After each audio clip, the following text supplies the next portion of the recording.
Dive into that playbook. And that's kind of what I've been telling them. Just try to learn as much as possible, as fast as possible, to give yourself the best chance to get out on the field. Because that's truly the only way you can get out there is if you know what you're doing. And he has all the talent, all the tools to be able to be out there. So just to dive in his playbook and make sure he knows what he's doing. Add, what does it add to the room as far as like competition? You know, having another proven guy and everything like that. How does that help you guys? Yeah, it's great. One thing I love about this place, the Eagles, is we thrive on competition. We never we don't do the complacency. People are never stagnant. We're always pushing each other. That's why they bring the best guys on this team, and we get after it. We get after it with each other in practice every single day, and in our receiver room we push each other. So it's great to add that competition to the room.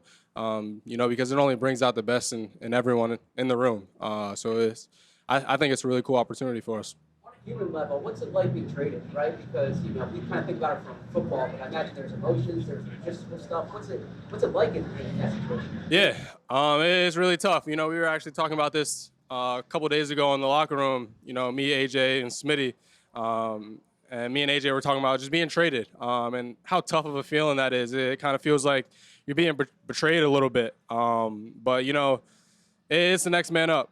It's on to the next different opportunity for you, and you gotta take it with that approach. You can't frown upon it. You can't look down upon it. You got to attack it, and make the most of your opportunity. You never know what's going to happen in this league. It's a business at the end of the day, and we all know that. But it is tough. But you got to move on to the next. I feel like that's just life in itself. Something knocks you down, you look at the next obstacle in front of you and attack it. How long did it take for you to feel like your feet were underneath you? Like, all right, I know where I'm going. I know who the people are, things like that. Yeah, my first practice. It was pretty quick for me, just because I'm a person who doesn't like to dwell on things. Obviously, it hurt a little bit. I felt that I built a home in Washington, but it's on to the next. And if I'm thinking about Washington while I'm at practice in Philly, that's not helping me get any better.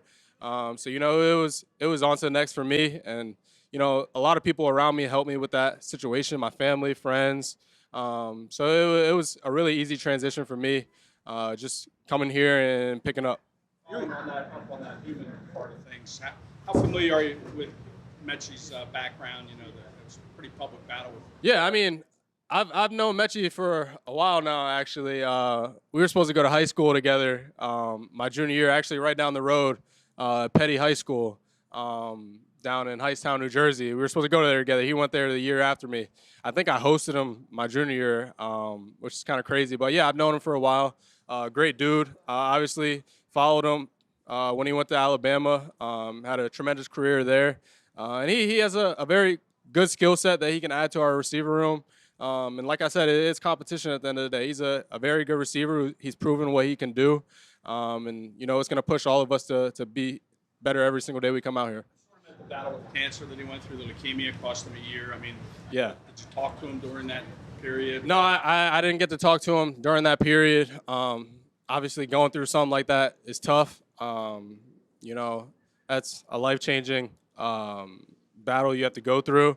As I've gone through something like that personally myself. So I know how tough that can be. But he's battled back, and he's out here making plays. So I'm really happy for him, and hope to see better coming forward. In the same draft class, right? Both like early round picks, like your first round, your second round, and everything. How well did you guys get to know each other, like during that whole process, the combine and all that? I didn't talk to him not too much during the combine. But yeah, like you said, both early round draft picks. Both great skill sets. But yeah, I didn't really talk to him too much during that time period. On days like today when Devontae and AJ aren't practicing, I guess it's kind of like the Bucks game last year. What's it like for you? Is it more attention from the defense? Is it more volume? How do you approach it? You know, it's the next man up. That's just how it is. Just like last year, you guys saw, we played Tampa. We didn't have either one of them out there. Earlier in the season, AJ was down a little bit. Then Smitty went down versus the Saints. So it's building those reps because you don't know who's going to go down during the season. It's a long season, so it's truly next man up, and that's why they bring in the best guys because you don't know when things can happen. So for me, it's go out there and make the most of my opportunities, just like every other day. Yeah. You mentioned talk that you had with AJ about being traded. What does he meant to you personally? Yeah, AJ's meant a lot. Being that I was able to train with him the year I got traded, which is kind of crazy. And then just being a guy who I can talk to whenever.